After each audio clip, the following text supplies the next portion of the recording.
It's much better in person. I don't have the actual picture of the shirt. I just got the picture. She should just come down to the office. Yeah, she should come down. I can stop by. This is before I pressed it onto the shirt, so you can see the shiny part of it. Okay, guys, so let's get started. Afternoon already. I'm speaking today. I'm speaking to the microphone for online people to hear me. Thank you all for coming. Today we have Dr. April Blakely, and she's going to be talking about top 10 things she learned while teaching online. She has extensive business education experience over 10 years, right? And in College of Education. So with that, let's get started. Thank you. So thanks for coming today. So I put up here on the cover slide all of the courses that I've taught and developed for eCampus and taught online, except for the one undergraduate that I taught, which was my first one, 445. And I guess I redesigned it 4 or 5 times in the 3 years that I taught it, if that tells you anything about the learning curve for designing and teaching online. So I realized very quickly what I didn't know and how much I needed to grow. And I started tweaking and playing with it a lot then. So let me just gauge your experiences. How many of you would, let's think about a rating of yourself in your comfort level in teaching online. 1 being the lowest, 2 being moderately comfortable, and 3 highly successful. Just throw up a finger or 2 about how you feel about your own comfort level with teaching online. Okay, so everything from 1s all the way to 3, very, very confident on that. And how many sitting in here have done the IDC course in teaching online or are in it right now? So just 4 of you. Okay, all right. So that helps me a little bit. So if you want to interrupt at any time, go for it. Because what I put together was 10 plus things that have assisted me in online. But that might not be the exact stuff you're seeking today. So I'm very willing to talk off slide at any time. So just throw it out there. It's not clicking. Yeah, let me just minimize.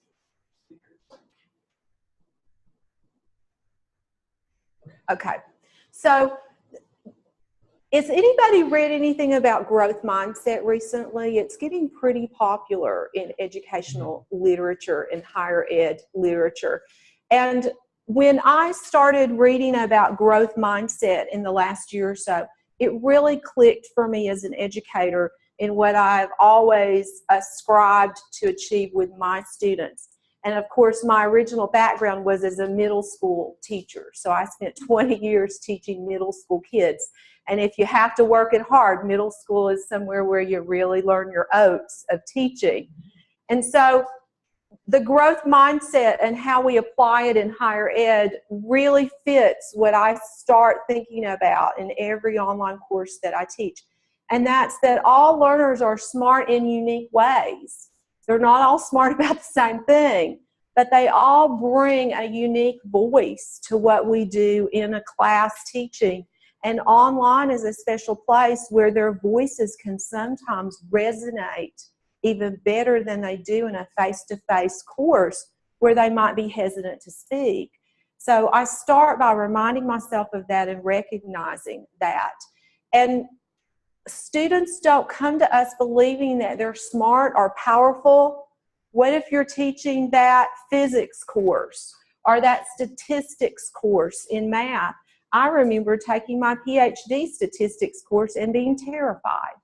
You know what I did? I bought the Statistics for Dummies book. You know, the yellow ones they sell at Barnes & Noble that are probably equivalent to a middle school text, and I started refreshing.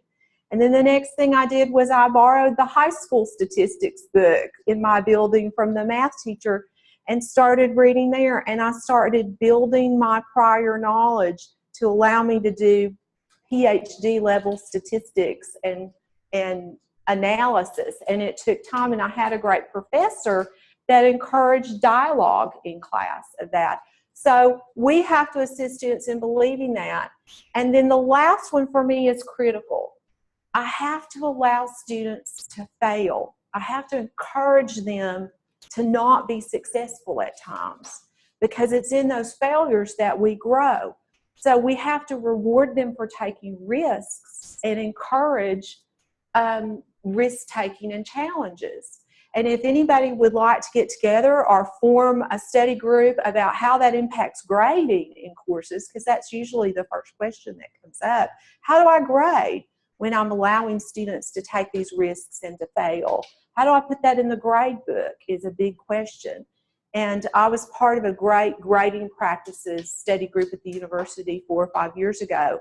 And I was thinking on the way over here that if anybody's interested, it might be a great opportunity to get together a grading practices along growth mindset for some of us that teach online to think about that in our programs.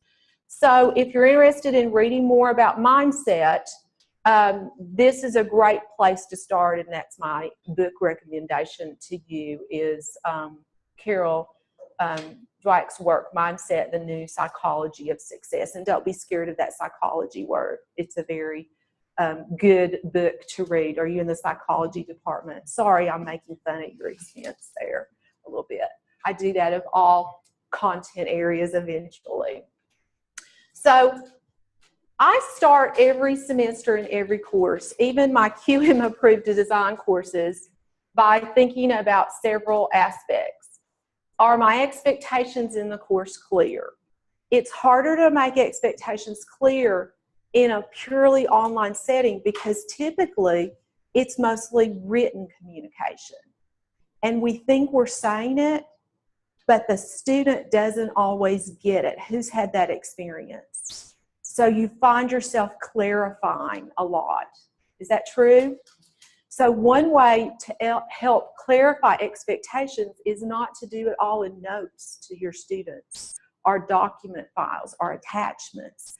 Film more podcasts. Is everybody comfortable doing that in an online setting? I do them routinely, once a week. I just turn my machine on attached, I'll film it. I usually actually write the narrative for it, the transcript for it, because I want it to be ADA compliant. So I'll make sure that I put together my notes, organize them, script it. I'll read it into the podcast, and then I can quickly load it in my course. It's good.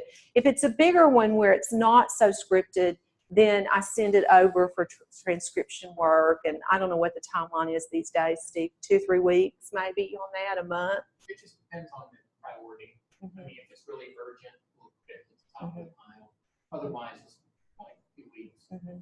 You know, I've got an issue in my class right now where students are trying to load something to their digital portfolios and they're not sure how to do it. So right now my GA is working on screenshot instructions on how to do that, because I find screenshots help do this a lot for students. So she's over there working on the document, and it'll be ready when I get back to proof and load into the course quickly. And I hope that that clarifies that confusion. Do I set and maintain a climate to learn from mistakes and failures? I make mistakes and I fail all the time in online. My students do sometimes too. And I work towards an end goal with them. And I'm modeling what I hope that they will do with their P12 learners one day when they graduate and are teachers, or that as advanced licensure, I can motivate them towards that. That it's not about a finish line on this one task or assignment. It's about what they've accomplished at the end of the course and how they've grown. So we work through problems and solutions to the best of our ability. Now that doesn't mean that I allow students to just take an unplanned leave from my course for 6 weeks and hop back in at the end. That's not what I'm saying. It's about when they're struggling, perhaps the deadline needs to be extended a little. Perhaps we need to meet, talk on the phone, have more email communication, do it off the virtual office. There are lots of things that we can do to grow from that. Resources and scaffolding are important. Time to address questions and clarify. One thing that I think takes stress away from my students and makes it comforting for them in that environment is I say to them, because my modules typically close on Sunday night or Monday, and it's a weekend, and you don't have as much technical support. You don't have the ability to phone the professor over the weekend. As I say, if you've truly run up against a roadblock and you can't get this in by the deadline, alert me in an email and we'll talk about it Monday and problem solve.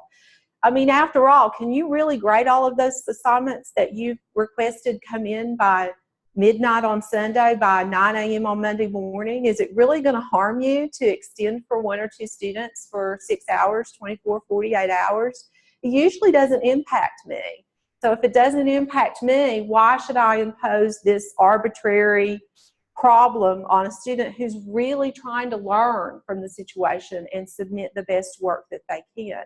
So it's shifting that mindset a little bit into a growth framework. Protocols for authentic feedback is very important. And sometimes it's easy to get into the trap that the feedback comes all from us as the instructors. But our students need to hear what their peers have to say about their work. And that's where it gets a little bit messier, because you have to set up experiences in the course that allow them to discuss what's going on or what the applications of your class are, whether it be a wiki or an enhanced discussion, or whether they post in an online journal that people read, or whether they work on a case study together. There are a million ways to do this, but that shared voice helps them grow a lot more, in my opinion, than just listening to you talk about their work, actually, because they tune into that very much.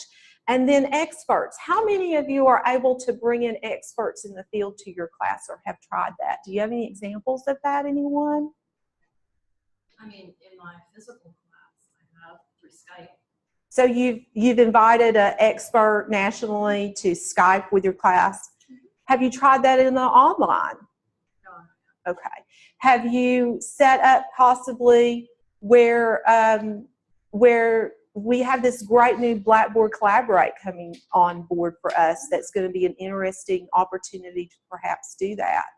I tested it last week. I'm doing the Trailblazer courses in the new Blackboard SAS, and it's really, I think you all are going to like SAS a lot. It's really amazing and it's very easy to use. And Collaborate is one of those that allows you to do Skype-like sessions right in your Blackboard course. So I think that's an interesting way to do it. Anybody else tried that? Are there any other ideas for how that can be done? I did like having someone come in, that all of our students in the course are now submitting their paper to Smart Thinking for a quick turnaround, and it's been very valuable. Are you all familiar with Smart Thinking? So it's a writing tool. Barbara, tell them a little bit about that if I put you on the spot. The students submit the syllabus for the course, and then they submit their paper, and they'll get a feedback document on what they're doing well, what they need to work on, plus they'll actually make edits in their paper. And all of that's for a free service that they can all do, and it saves you a lot of time getting buried in the technical aspects of a paper when you want to focus on the content of the paper. Yes. Steve, that Smart Thinking Tutor, is that eCampus specific, or is it for Campus One and Campus Two? eCampus. Right now, but we could get a lot of support behind it and sell it to the university as a smart idea, right? If we're really using it highly successful there. Do I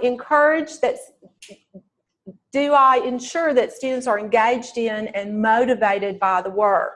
Okay, so I look at a lot of courses in the online world for my college, sometimes because I'm trying to find great ideas that I could incorporate in other courses. There's no better support in online than the IDs, who probably service 2 to 3 dozen courses each on their roster for online. But I encourage you to look at a bunch of courses if you have the ability to get into other Blackboard sites and see what you see overall. A little bit of a rating. Are the courses what I call static? Meaning, is it always repetition in every single module? Is it read this, view this, write this, quiz this, next module? Okay? And that repeats for 8 weeks or 16 weeks in a course. How do you think the students are going to do? Are they really getting that in-depth collaboration, engagement, communication that they need in that model? Or is it really more like a correspondence course? We've really got to work hard to make our courses more than that for students, because that's when we really hit the highest level of blooms. And of course, that's the foundation of what we're trying to do, is have synthesis and analysis as much as possible in what we do. And the last one, model best practices. For me in the College of Education, that's critical. I want my students to be able to do everything that I'm doing with them in a course by the time they exit the course, which means I have to be very deliberate at modeling my approaches. For some of you, that may not be the case. You're not necessarily teaching an online course for somebody who's going to do your job one day.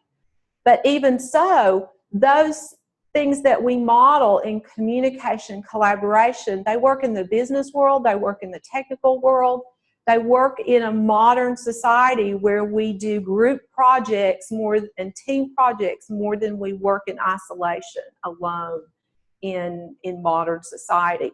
So I think it's warranted for everything. And part of that goes with building an e-community. A real team is a group of people recruited for their complementary skills, not their meshing personalities. Okay? And I don't shy away from group work in online, nor in face-to-face, even though I've had groups and teams in my courses who have just failed at it miserably. How many of you can say the same thing? You've had personality conflicts, you've had a team member who didn't do their task and stuff. And here's how I approach this today.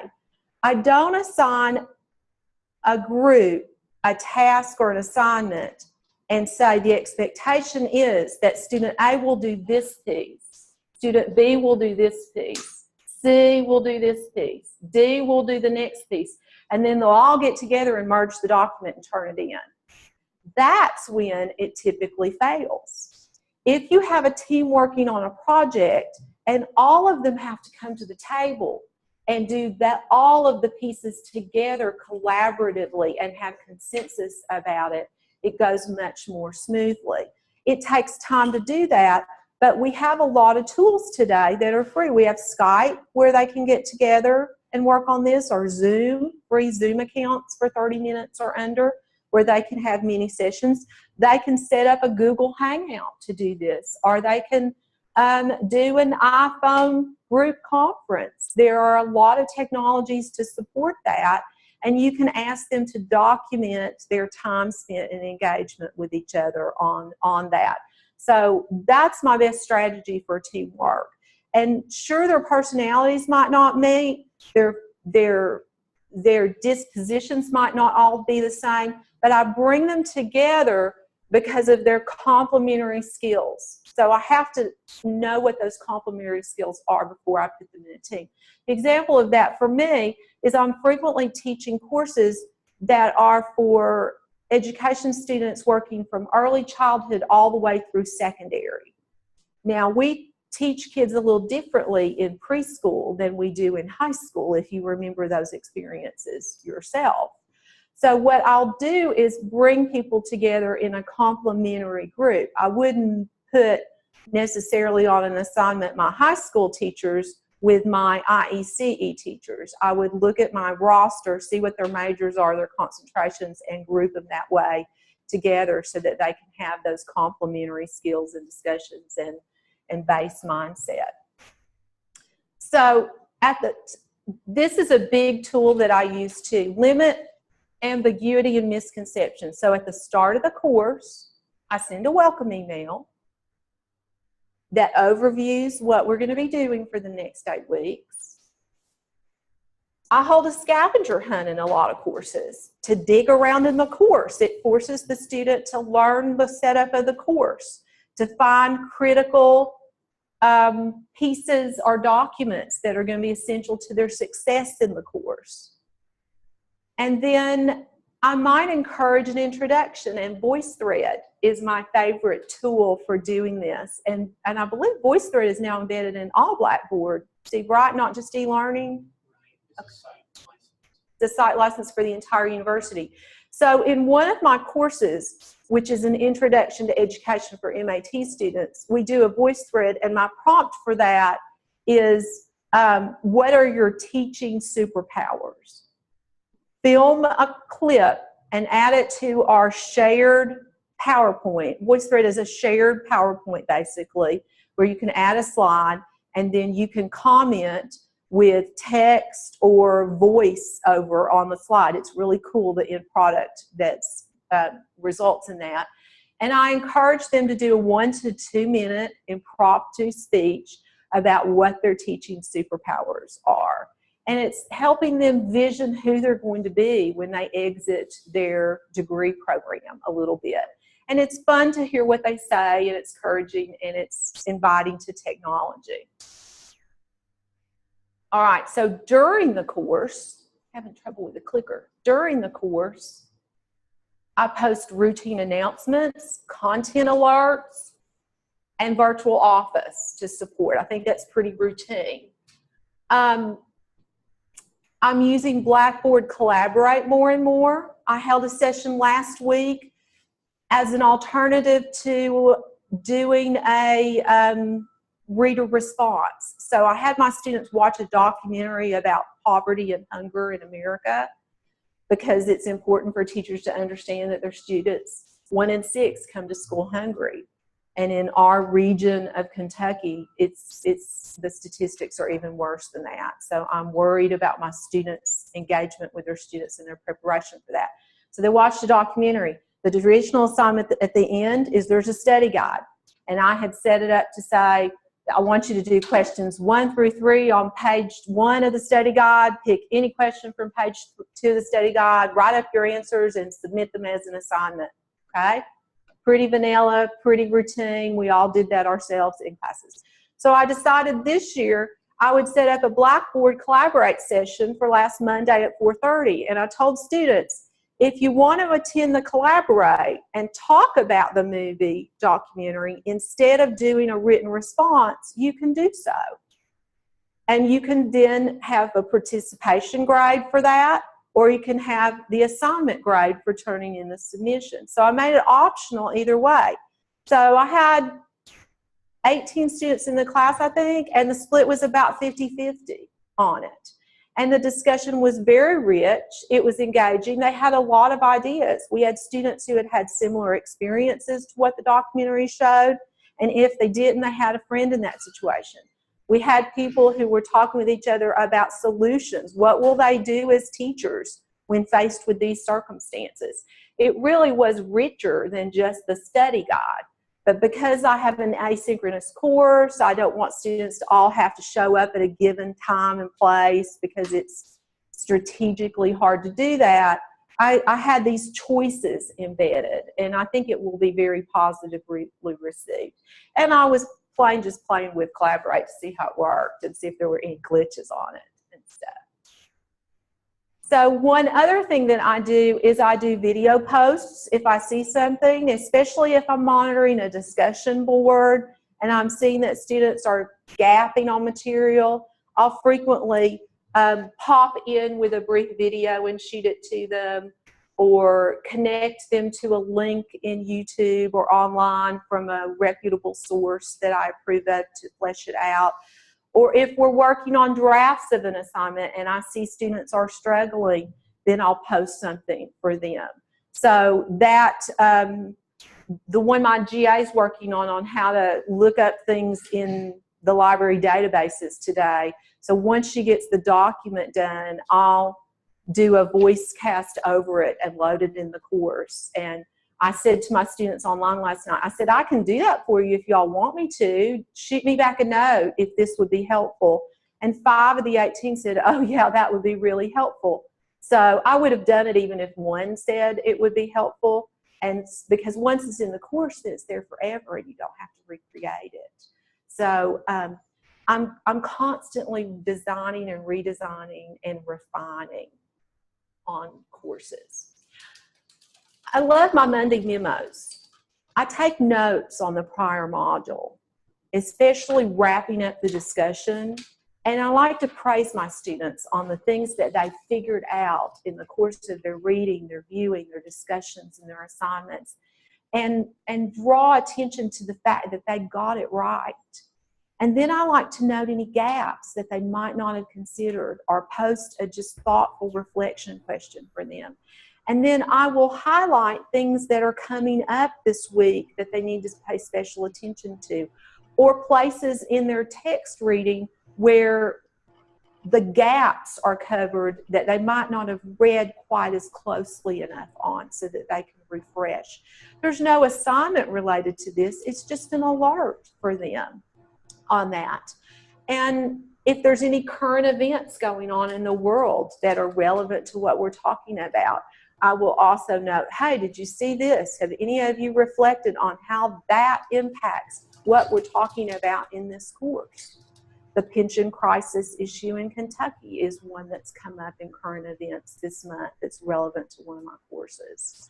Teachers care about their retirement. I then make collaboration work, and these are just a few of the tools that I use to do that. So Blogger, Google Docs, filming videos, wikis, running a book club, or what we call a PLC, a professional learning community, on a topic within a class is a good way to group students. And you can use all of the tech tools to do that. But that's one way we get collaboration going. So you can see I've got a lot of big C's here. Communication, collaboration, okay? And it doesn't all reside with you. You are the facilitator. You set up these experiences. And then the beauty of it is you can just sit back and watch it unfold and blossom in your course without having to do much more than watch it happen if it's set up correctly. Build idea exchanges. So my discussion boards are not really very static. Answer the question. It's not like the question at the end of the textbook chapter that we all grew up with. Answer the questions and move on. I really have very precise rules about that. And I engage with students a lot in just a Q&A board that has nothing necessarily to do with the discussion topic at that moment with them. And I'm very big on posing questions to the student, not just answering their question. Because if I give them the answer, they're getting my view, my interpretation of it. But if I ask them to think deeply or reflect or to look at this or to watch this and then come back to me with their thoughts, then I've embedded that learning in them for a lot longer period of time. Okay? And so here's an example of one of my questions. If you were an administrator at EKU, what measures would you take outside of a formal list of speech codes that would foster a university atmosphere, receptive and welcoming of difference? Your first post should outline the measures you would take in fulfilling this task. Subsequent posts should engage with peers about the pros and cons of the measures they propose. Okay, so you see how deep that is? They're going to have to really work on this, right? This is not a discussion that occurs in the last 15 minutes of the module before it closes. This requires deep engagement for about a week to get this done. And I have a discussion scoring guide that requires first post by Wednesday, initial post by Wednesday, follow-ups throughout the week. And I remind them that I can track their logins, look at what they've done. And that's one aspect of my scoring, but a bigger aspect is the content and the depth of what they're engaging in and discussing. So I don't accept attaboy comments in discussion boards. You can do an attaboy or, I agree, Courtney, that's a really great idea. Counts as a post. That does not count as a post in my course, okay? And I softly remind them of that in the first discussion when they mess it up, because they always do mess it up. And then I've even had students go, well, no professor has ever made me discuss things like this in other courses. And I just say, well, you've never been in one of my courses before, and this is how we do it. So go dig back in, get to it. I monitor it a lot until they understand it, and I'm hesitant to remove points from them in the first module. But once I've told them how it works, if they're still messing it up, then I do see a point deduction on that. Because discussions can be very rich, very deep, very engaging if we use them correctly. They can also be really boring. Attaboy. Attaboy. Involve the learner, and this is, break up that static course, the read, write, regurgitate cycle that exists in any course. Who's had a read, write, regurgitate set up in any of their courses? Raise your hand. I'm raising mine. I've done it multiple times for students, multiple times. We have to break that by ask the expert, go out into the field, look at the research, go to an author's website, see what they have to say, listen to one of the speeches that frequently our peer-reviewed peers have posted on their websites in open access forums or Facebook Live sessions. Work on problem-based learning in the middle. Look at the historical primary sources. Investigate a case study. Set up a KWL. What do I know? What do I want to know? What have I learned? What will I learn? What haven't I learned about the topic? KWLs can be modified in a million different versions. And then the last one down there, it's hard to see, it's in black, is a plus delta. Is anybody familiar with the plus delta graphic? A plus delta is just a chart, 2 columns, and on the plus side, it's what I've learned, and the delta, what's delta stand for mathematically, somebody? Change. What do I have to do to know what I don't know at this moment? What will I still have to do? So it's putting ownership on the student, not you as the instructor, to determine what my gaps are to a certain extent, and to chart it and to submit it formally. What don't I know, and what will I have to do to accomplish that? Then I can come in and say, well, I don't think what you've said you'll do to accomplish it will actually get you to that goal. Let me make these additional recommendations for that. So it's kind of like having a professional growth plan always running in a course. So I'm a big fan of plus deltas. In Kentucky, we use the plus delta model for low performing schools. We go in and we ask low performing schools, that's the bottom of the barrel schools that have been put on performance notices, to think carefully about how they design curriculum, and a plus delta is one of the tools that we've given them that's been very successful at this. And I use it in a lot of my courses. So rethink your reading tasks along that break the regurgitate cycle. And you know, this is just to know that reading for you in high school was probably a very orchestrated event, right? You read, you did assigned questions, worksheets, study guides, follow-up, inquisitions, Q&A with your professor in class. How many of you? Somebody probably still runs class like that occasionally. I've done it in face-to-face. Someone else always doing the questioning for them, right? In high school textbooks, did you even know that they come with this sort of left and right banded margin that gives the questions to the teacher to ask the students? It's very scripted. They tell the teachers what to ask about that chapter in history and what questions to quiz them on in class, actually. And the answers, yes, Barbara, they provide the answers in the left bar margins in step 2. In our textbooks, they typically come with the instructor's manual that does the same thing today. It's usually black and white from Pearson and isn't very polished, right? And the question bank for the exams that always have mistakes in them, right? When you match it up to the textbook. We've got to move beyond that. We've got to help students with the heavy lifting of comprehension if we're going to scaffold them up Bloom's, okay?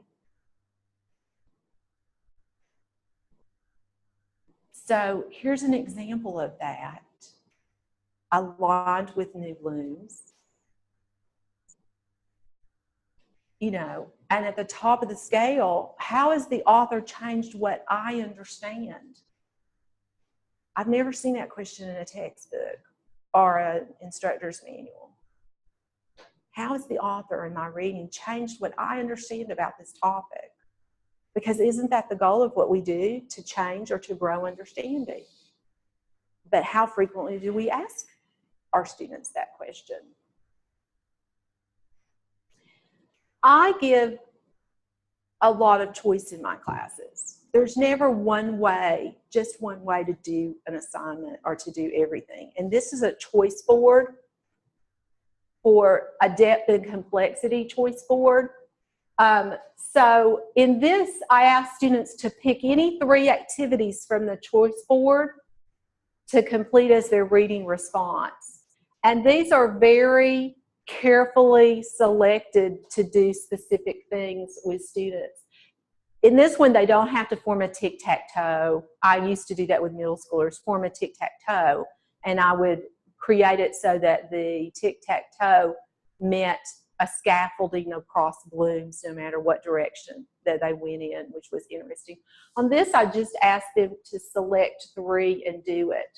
So it gives them a little flexibility, a little choice, and I can use this choice board and repeat it for different module assignments and just tell them you can't pick the same ones you did in the last module, or you have to float around the board in the course, so to speak. So they're engaging. Now, they're not always doing the same thing every time. They're not always choosing the vocabulary box, because maybe they're the type of student who doesn't need to refresh on vocabulary. They get it the first time they read it and they're fairly good at it. They've got good fact recall. Let's allow them to choose something that challenges themselves a little bit and not have you always scripting or directing that. So that's easy to set up. And it's pretty fair. And if you want to read more about grading, this is the book I would recommend for you on how you do that when you're giving a lot of choices on assignments and how you can set up flexibility in choice. To be fast, fair, accurate, specific, and timely is my fast approach to grading. Okay? Is that the breakdown of the book, sort of? Like fairness? It is. And then the follow-up is elements of grading. And it's more the how you put it into action, so to speak, in courses. So let me stop for just a quick second and see what I need to clarify or that you want to discuss. Anything so far? I'm throwing a lot of ideas at you. Well, thank you. So when I give feedback on what students have written, it's typically always a narrative in the comment box on Blackboard, because I hate having to open a document, save it to my computer, use comment marks in the Word document, resave it to my computer to allow me to upload it to Blackboard. That's very cumbersome, and if somebody creates a better way to do that, that meshes with Blackboard, I'll pay them half my salary because of all the time it takes. So what I typically do is I make my students put page numbers on their document so that I can reference in just the text box in the grading box. Page 1, section 1. I see this missing, or have you thought about this? Or I'm not quite sure you've clarified this. I think you know what you're talking about, but you haven't explained it so that a stranger knows what you're talking about, okay? So give this to a friend, not in your discipline, and see if they understand what you've said. What questions do they have when they've finished reading it? So I'm giving a lot of scripted notes, and then if necessary, they resubmit it for regrading. I frequently return it to them with a score of 0, because it really pops when they get a score of 0 in the grade book, and they'll always reach out and read the comments if you've given them a 0 on something. But I always, at the end of that comment, say, if you submit this again, I'll rescore it from scratch, and we'll consider it a fresh start with no potential to lose points. You do half credit? That's how I get their attention. Okay, I do 0 credit on the first one, and I give up to full credit on the end, because my philosophy in growth mindset is I don't care when they get the aha, as long as they get the aha. So if it takes 1 attempt or 2 attempts to do it in, it's all fine at the end of the day, because I'm less caught up in the numeric score I give them on an assignment. I do that because EKU forces me to do that. I mean, really, I could care less about those scored assignments from that perspective. Yes, I understand it's a carrot and it does motivate them and stuff, but you know, life is not about numeric scores out of 100 on assignments and stuff. So that's the part where it takes a lot of time and labor in my courses. That's where I spend an in-depth amount of time. And my trick here is I actually schedule it in my Outlook calendar to do this each week, so that people can't book meetings on top of that time, or I can get distracted. So that's either like a half day spent at home on Fridays where I do nothing but this. And I'm very cautious to ensure that all grading in the module is completed 3 to 4 days after the module closes. I don't grade early in modules, so I'm not lurking in the module, grading while the module is still open for the early birds necessarily. But when the module closes Monday, I will have everything scored usually by Wednesday or Thursday. Okay? And I'm strategic about when I do these drop dates for assignments based on the combination of courses I'm teaching that semester, so that I suddenly don't have 100 assignments coming in from 3 different courses that all have to be done in a 3-day window. Or if I'm traveling out of state for a conference that week, I will adjust my timeline a little about it. So I'm very strategic about that, so that my work can be very high quality for the students that pay to be in these courses and get our best information. And that's not just a numeric score. Even in my discussion boards, when I'm scoring the discussions, they always come with comments, not just the numeric score. And it may be brief, a sentence or 2. And here's another trick. You can script 10 bullet point comments that apply to about any situation in a discussion board, and you can copy and paste those over into the comment boxes to speed up your grading.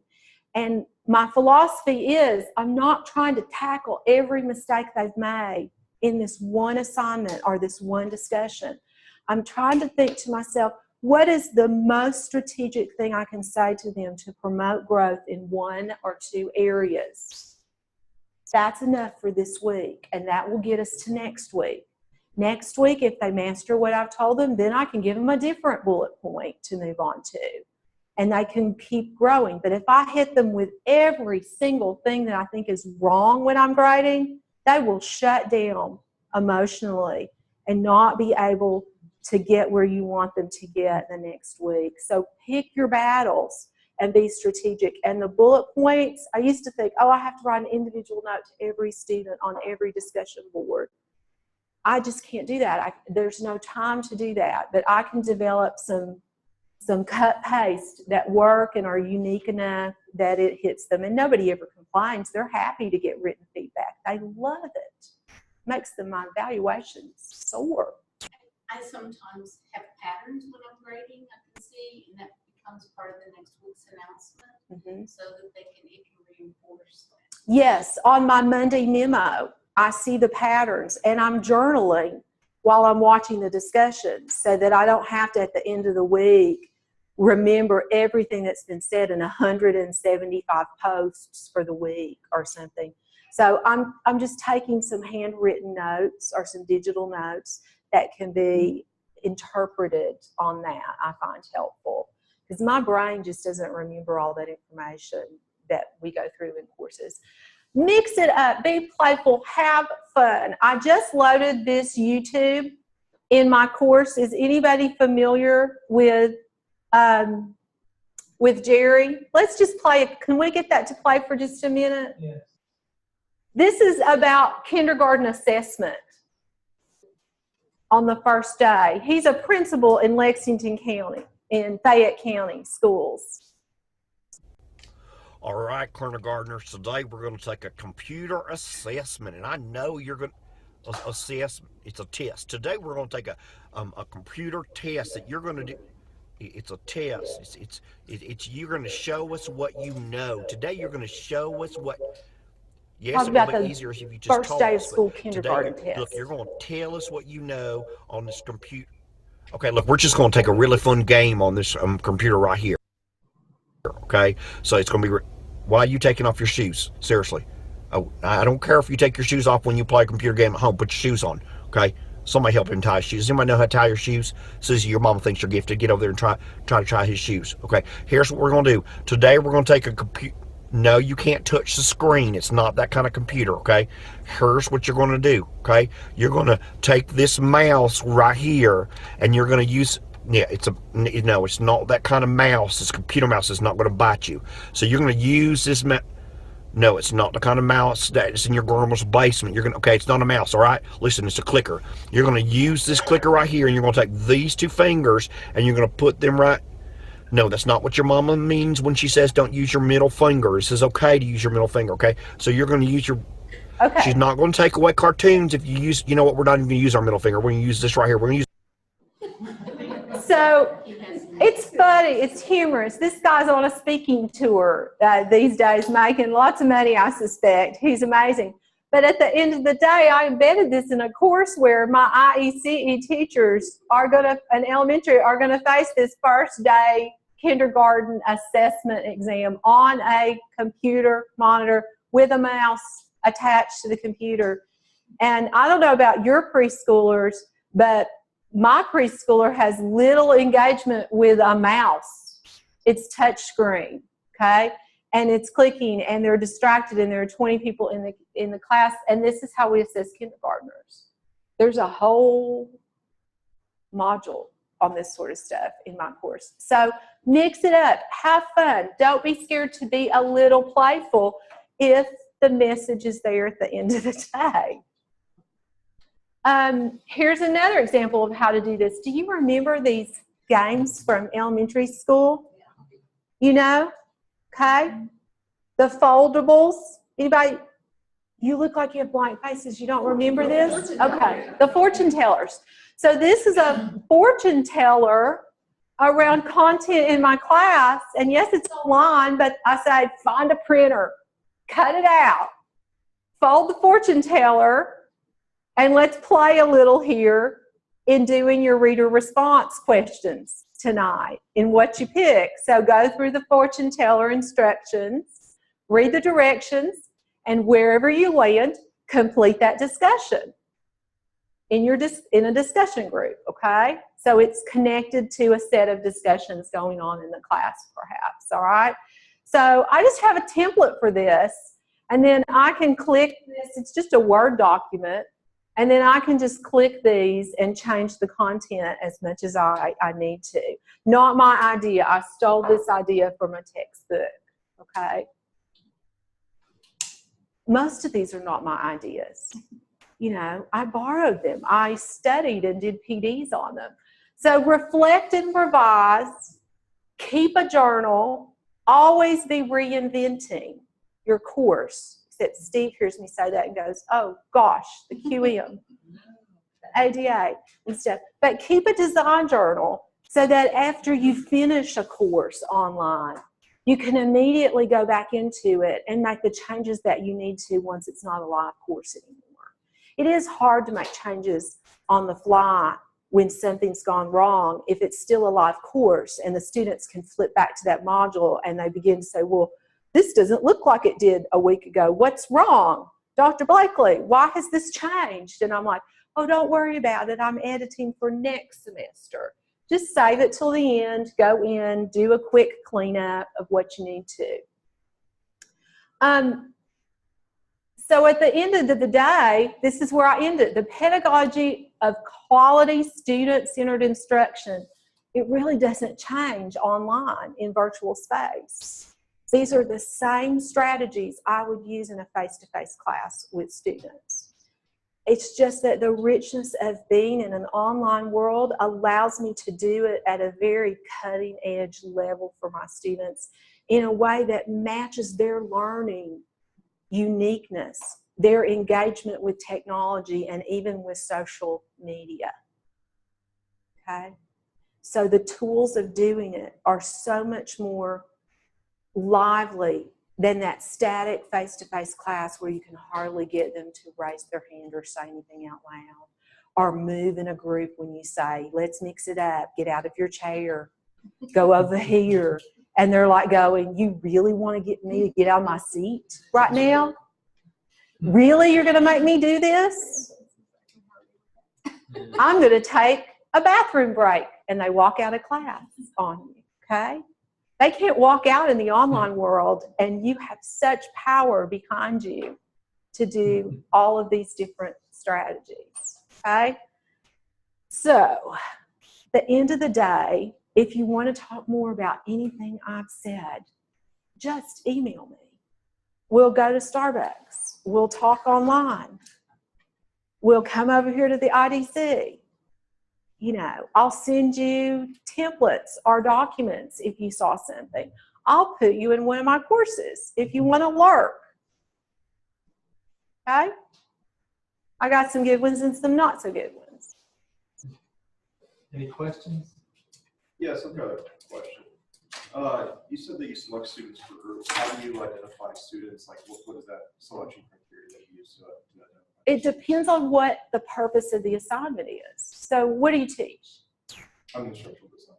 Okay, it's, all right, that's not very helpful. Okay, so I was thinking a content area.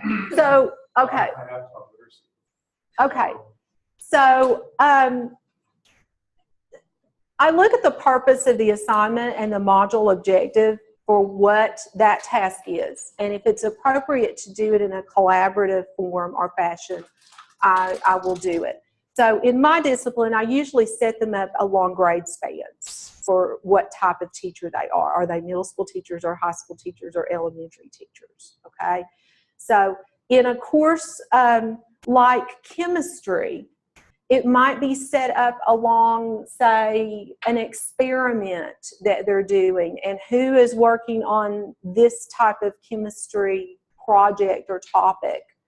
Or if it's service learning course, what's the service learning activity that most interests this group? If it's a book study, I've done them where at the start of the semester on the syllabi, it says you got to buy your textbook, and then you've got to buy one of these other 6 books, but you can't buy it yet because you have to be assigned to a group first. So get into our class wiki and put your first preference of what book you want to read after you use the Amazon link and look at the course, the book description, and do the look at me and read the first few pages of the book to see what interests you.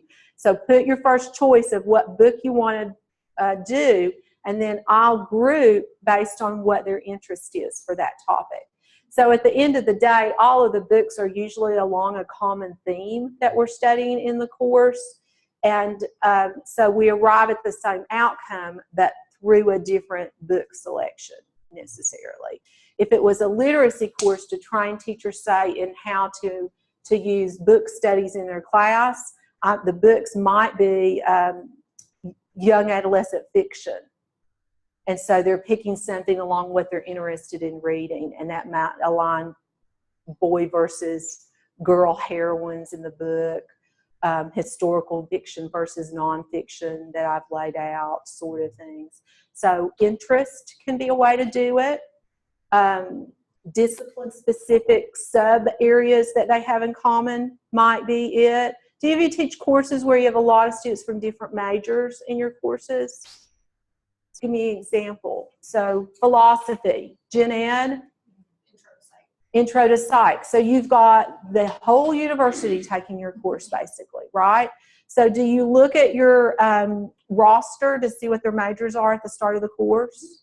And do you do any groupings based on getting the people in criminal justice together versus the people in education or sciences together for topics?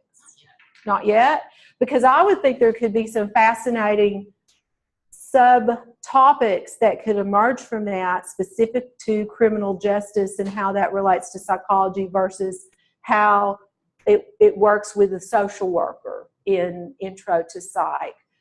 How might this be addressed in what we would call the clinicals, or the actual real world experiences that you're hoping to tool them in before they get into their upper level classes. And it's that sort of connection to the real world that helps them engage better with what you're asking them to do on the topics. So we've got to meet them where their interests lie. Yeah, that was tough. And that helps doing that. So all of these things you can set up in your course before it ever starts, and a little leg room at the front when you have your rosters firmed up and your groups established. And those are things you don't have to micromanage them while you're teaching the course. So what I hope is I've presented a lot of ideas that don't cost you time once they're built and integrated into a course, that actually save you time and that you'll be happy with the end result of your courses. I don't encourage you to tackle everything. Pick one thing out that was mentioned today and try it and see if it works for you and your discipline. Just try one thing. And Nadim's here to help. Yeah. If you have trouble with any of that tech tools, right? Thank you for the session. It was really informative. Thank you. I'm serious. Reach out if you want to chat. I love those sort of discussions. Sure. Well, maybe not. It should be, yeah, there's a little box. My last name is hard. It's Blake. Oh, there. Oh,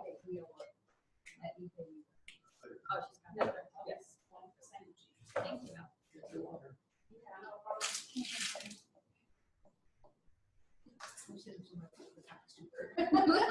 you.